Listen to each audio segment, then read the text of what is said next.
Ever since Quiet on the Set, we've been waiting for certain individuals to speak out, to share their experience. One of those individuals that we've been waiting on is Ariana Grande. Ariana Grande recently did an interview with Pod Crush. We're going to get into that as well as other topics about the whole Quiet on the Set thing because, it's been a couple months since Quiet on the Set. And I guess, in my opinion, I have a lot of questions that I like to ask my audience about kind of where we're at, what everybody's feeling with Dan Schneider, and where do we make of a lot that's been said? Like, where do we go from here? Knowing that these child stars went through a lot of traumatic experiences, and also the fact that some folks that went through those experiences are still likely processing them.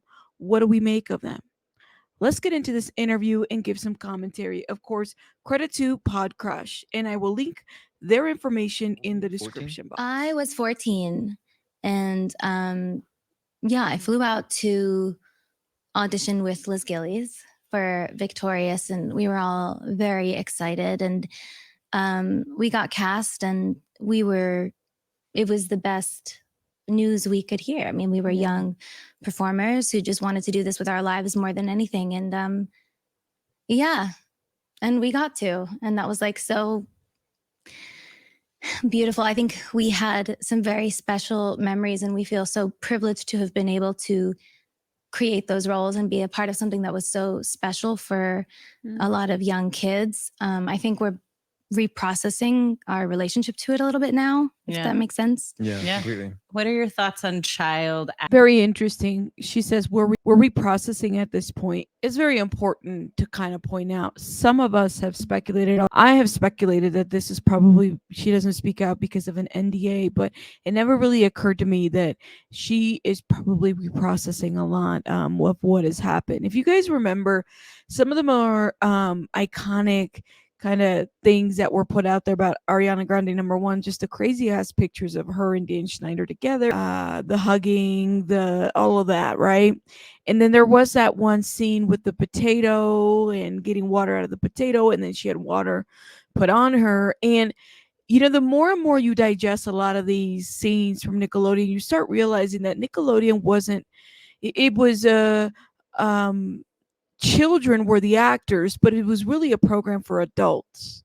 Like, it had a lot of adult themes to it while they were utilizing children for these things, right? I feel like the writers, I feel like Dan Schneider, I feel like the powers that be had a lot of say about what was going to be put in there and what wasn't. And it never really occurred to them maybe the trauma that might have come out of that. Even like talking about Lori Beth Denberg, some people have said, well, Rabbit, she wasn't like underage. A lot of what was happening doesn't make it any less traumatizing, especially if this was a work environment for her.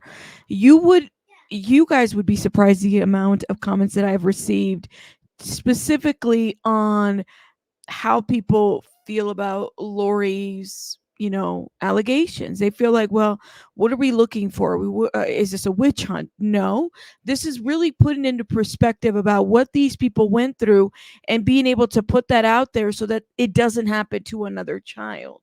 Like, this is what this is about. A lot of young kids. I think we're reprocessing our relationship to it a little bit now, if that makes sense. Yeah, completely. What are your thoughts on child acting? Like, we've had different child actors on the show who feel differently. Some who are like, I would never let my kids. I don't think anyone should. And others who are open to it as long as there's like certain conditions on set. Obviously, my relationship to it has and is currently and has been changing, and I'm reprocessing a lot of what the experience was like. My I think that the environment needs to be made safer if kids are going to be acting. And I think there should be therapists. I think there should be parents allowed to be wherever they want to be. And I think not only on kids sets, I think if anyone wants to do this or music or anything, the level of exposure that it means to be on TV or to do music with a major label or whatever, there should be in the contract something about therapy is mandatory twice a week or thrice a week or something like that. And I was actually talking to Max Martin about this the other day because he was always such an amazing person to talk to about the stressful parts of what I was experiencing. Yeah. And he was just amazing. But a lot of people don't have the support that they need to get through performing at that level at such a young age, but also dealing with some of the things that the survivors who've come forward. And there's not a word for how devastating that is to hear about. And so I think the environment just needs to be made a lot safer.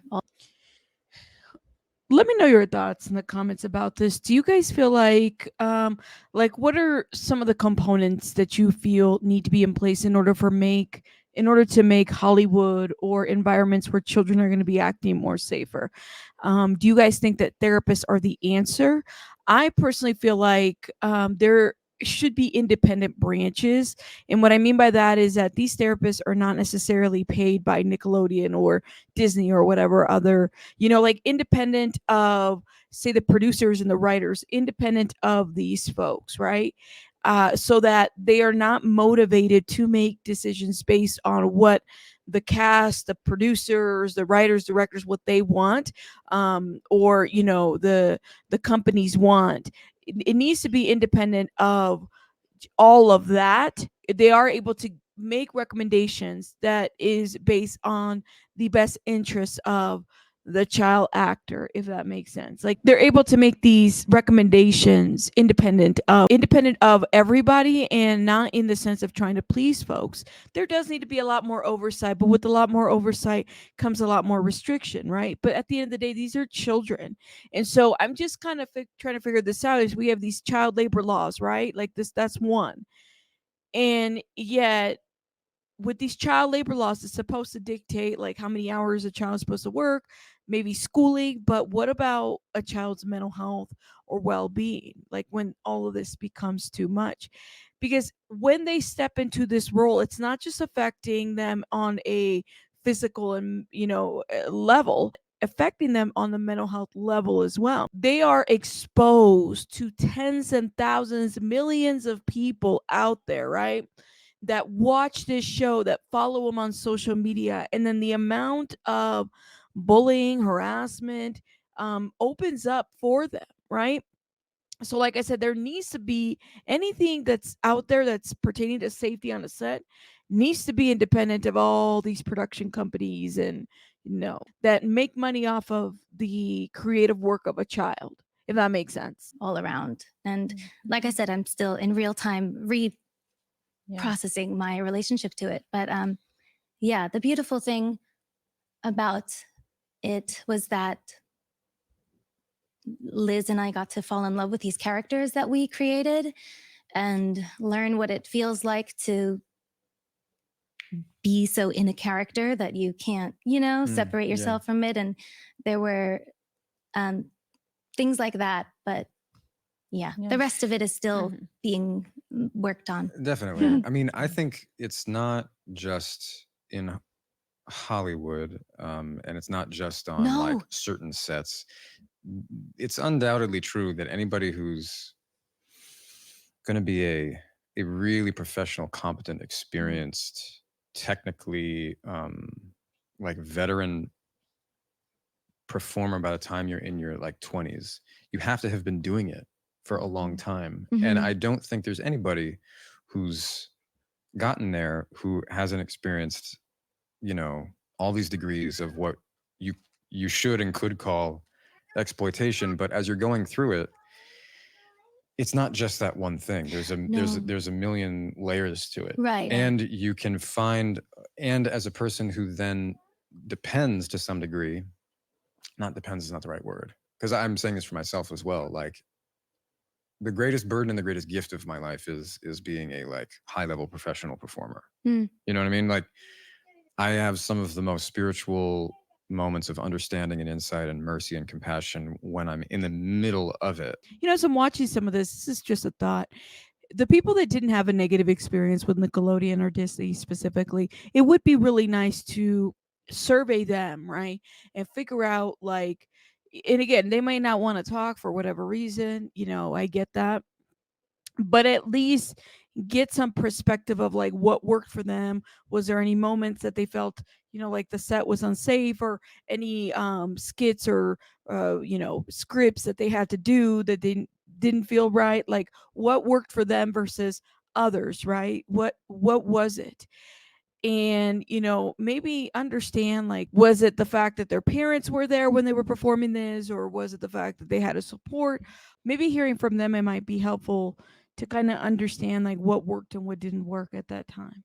I'm sorry, it's really tricky because also you and I, if I've gathered anything from our time together and from today, from just knowing you, it's we're so professional. So Yeah. I think it's kind of like in any work environment. I'm glad that this conversation is happening here and also in the world, because it's also just kind of a cultural shift Yes. that's happening where it's not just actors and No, singers totally. and whatever. If you ask anyone who's ever worked ever, if they've ever been sort of like, dealt with a boss that had a really bad ego and temper and whatever, or if they've been sexually harassed or even assaulted, or it's not, it doesn't, it's everywhere. It is everywhere. It's like, it's statistically, it's prevalent. I think yeah, it's prevalent. We point the finger a lot and fail to often remember, like, this behavior is prevalent. It's a we're norm. used to, we're told it's normal. Yeah. And it's changing. And I think that's a really nice place to see the world in unison, standing in a place where we're like,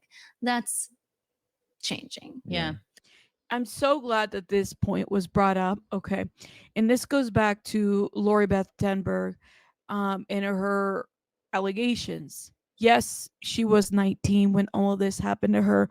There were so many comments that I would get, something to the effect of like, well, this doesn't sound like, this sounded consensual, this sounded this. It doesn't take away from it being the most uncomfortable experience. It doesn't take away from the fact that this man was still a lot older than her, was still in a position of power. It doesn't take away from the fact that she was 19, and things like this, if she couldn't speak then she couldn't speak it. Like, none of that takes away from that. So these comments that I get that say, well, it just sounded like consensual to me, like, why are we making such a big deal about it? I will read you one specific comment that I got that basically said, just my 3 cents. It's horrible that she had to deal with that, with all that stuff, but there is also the reality that she's an adult and not a young girl. Somebody said 19 is still young when you remember the human brain isn't done developing until 25. The power dynamic of him being her boss doesn't help. And then they responded back by saying, I totally get that. And she's still a young age. But 18 is the age that most everywhere legally is considered to be an adult. That is the point that I'm making. Yes, that is fine. But it doesn't make it less uncomfortable. It doesn't make it less disturbing.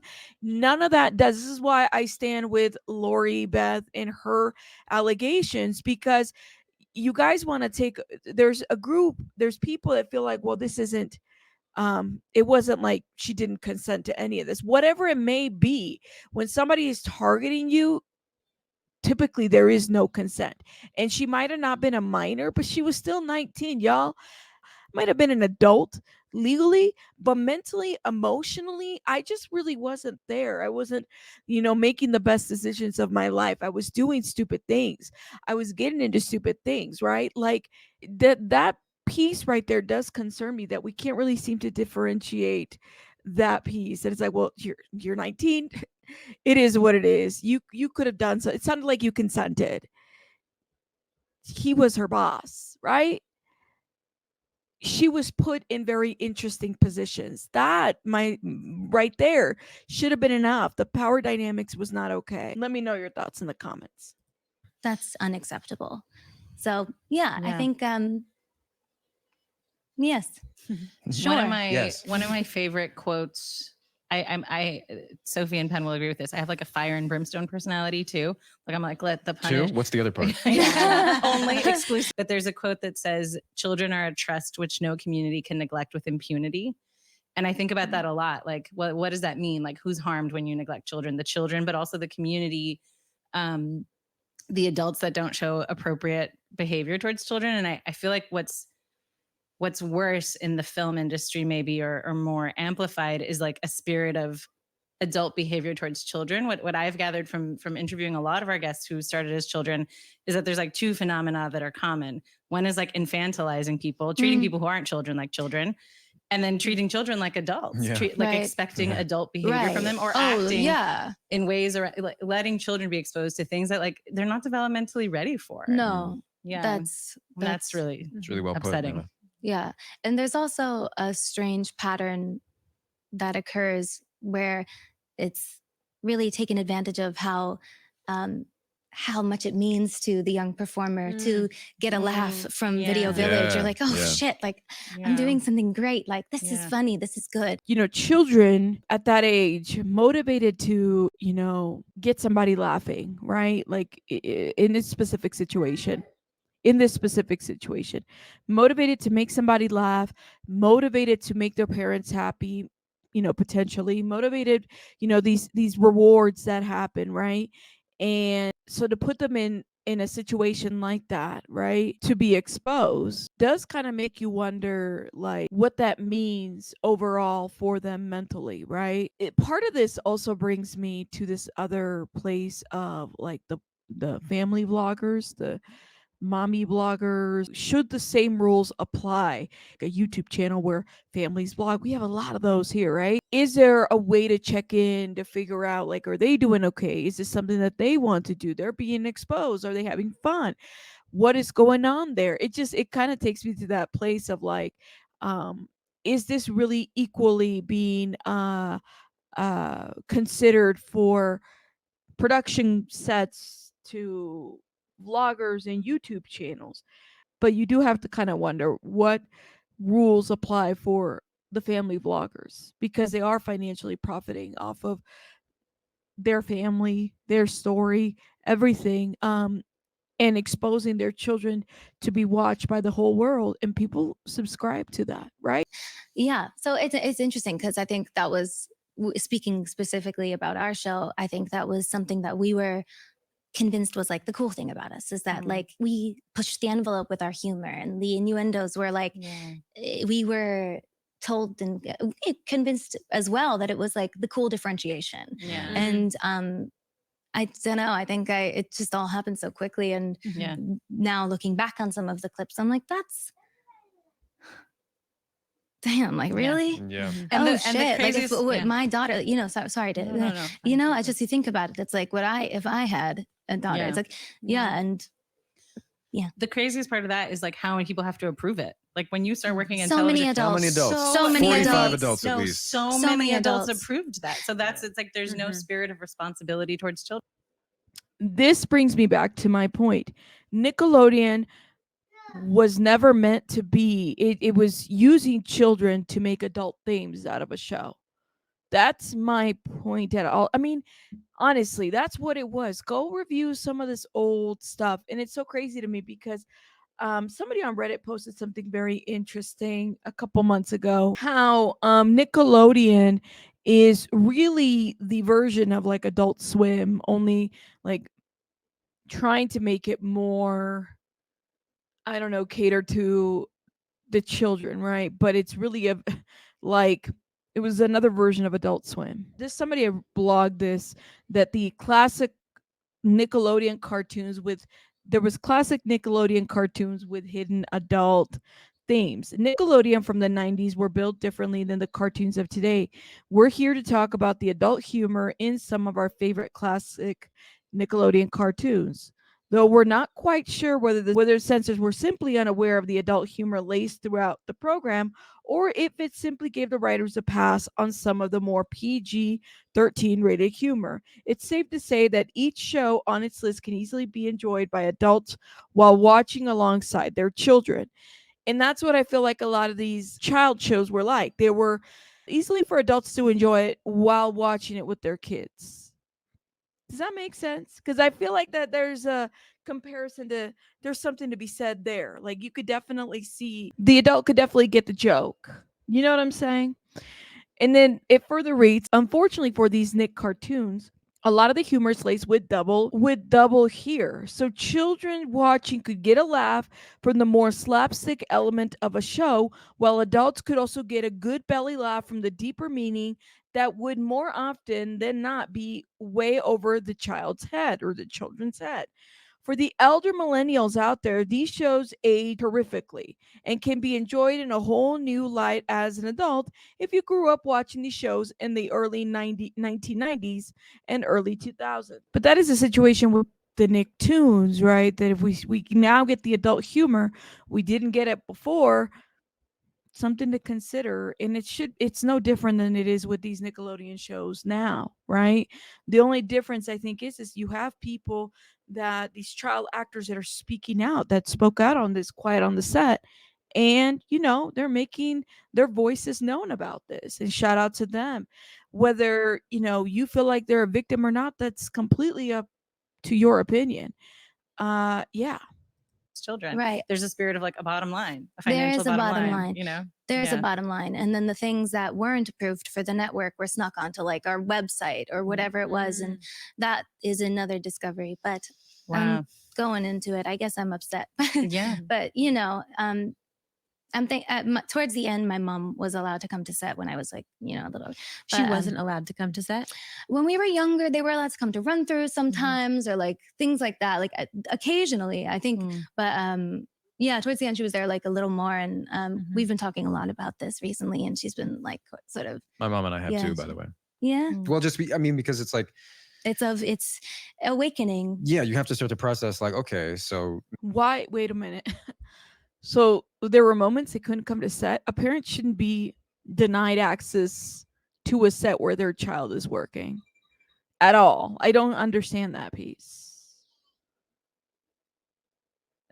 Somebody explain that to me. I'm not a child. I don't know anything about that. I'm not experienced in this area, but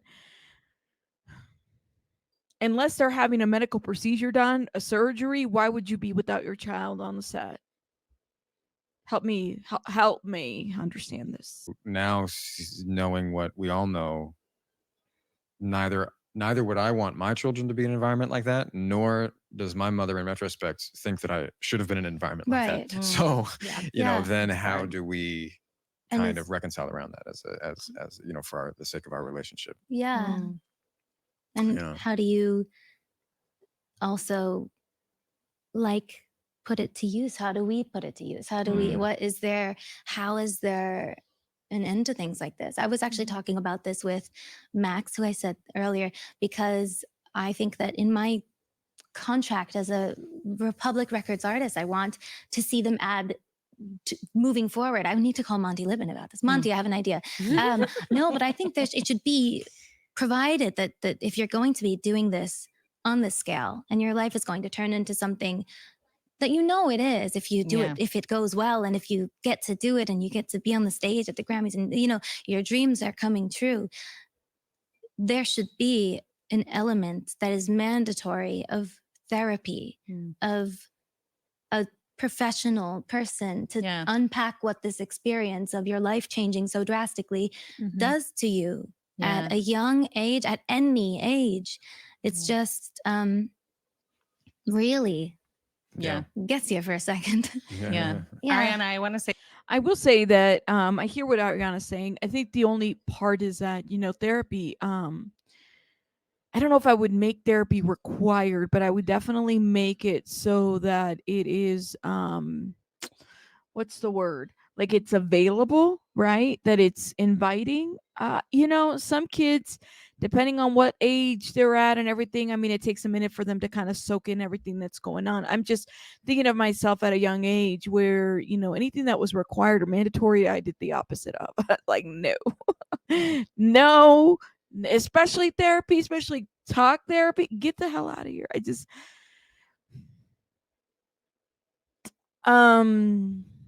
don't know if something like that would be good. But I hear what she's saying. But even regardless of that, there needs to be somebody that's independent to kind of review everything, and that the help and support is there for them, and somebody that specializes in child actors specifically. Like, I have yet to see a therapist that specializes, or somebody that we would know, right, that would specialize on child actors, specifically treating, providing services to child actors, and understanding the development of that, because I do feel like it's a whole different ball game. It's like they're exposed to so much, and there's very little safety and very little safeguarding them. Does that make sense? And let me just add, nothing should be mandatory. Nothing whatsoever should be mandatory when it comes to therapy. Because that makes me side eye the whole process, and it makes me side eye the person making it mandatory, if that makes sense. I want to say is completely sincerely that meeting you now, I mean, you're just so lovely and kind and sweet. But even from afar, I just feel, and Penn, I've like had conversations with Penn about this, completely sincere. You're so strong. Like, you've gone through some incredible things. And I just feel like grace has to be one of your lead attributes as a person. Like, you seem to handle things with grace. Yeah. That's nice. Thank you. You got me. Thank you. That's nice. It's true. Yeah. Thank you. I think everyone in this room is very strong. Thank you. And yeah. You don't know them. Like, nah. You don't really. Now, I'm going to talk a little bit about Drake Bell. And can I just say, I don't like talking about Drake Bell. I'm going to be very honest why I don't. Talking about Drake Bell is very polarizing, but it needs to be talked about because I don't understand what the issue is. This is a man, and I'm going to read straight from an article that says Bell was sentenced to 2 years for probation in July 2021 after he pleaded guilty to 2 charges involving a 15-year-old girl.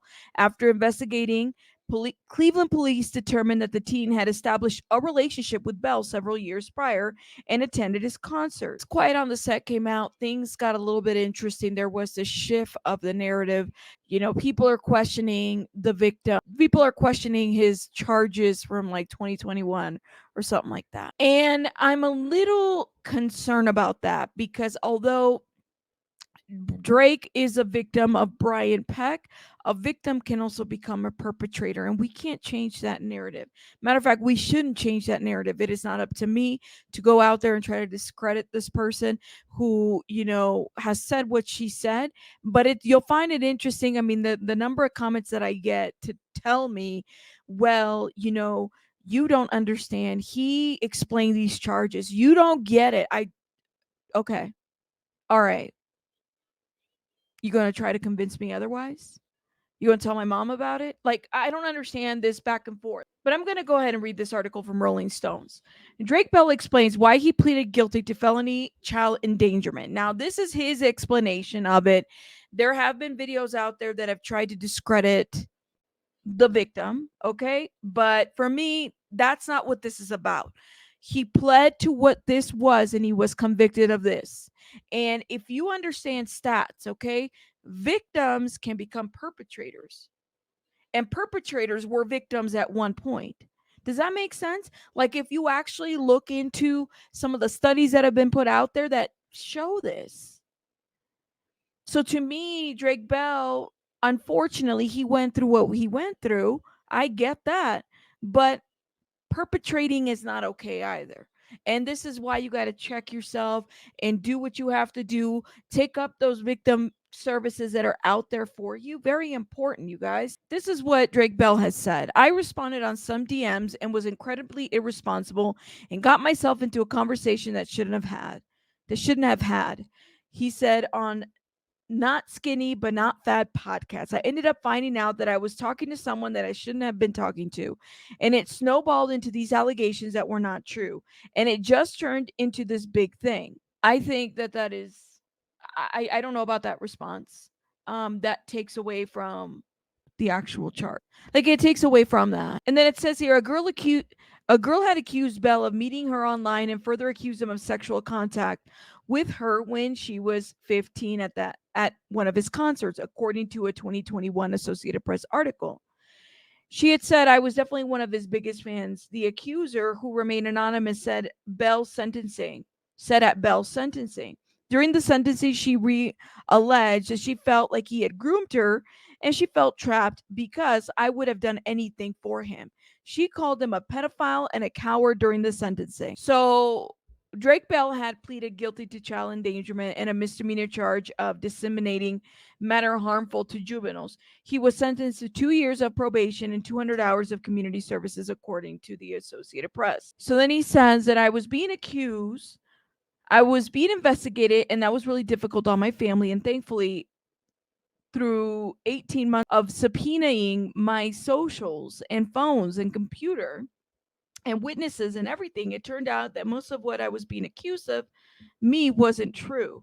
But I did have these conversations, and so I took responsibility for that and ended up pleading guilty because just financially I was just devastated. I just had a son and I didn't want to put my family through any of this anymore. So I ended up going through the process the way I did, and I'm very regretful. And then after that, of course, we know that Drake Bell's wife at the time had filed for divorce and all of that. Those are my thoughts on that. And I think I'm allowed to my thoughts, but y'all can let me know your thoughts in the comments. That's how I feel about Drake Bell. I also have heard through the grapevine that he, talks a lot to his fans, and that if he doesn't like certain commentary, that certain fans will come out there and attack you. Whatever. I don't care. But I'm allowed to my opinion.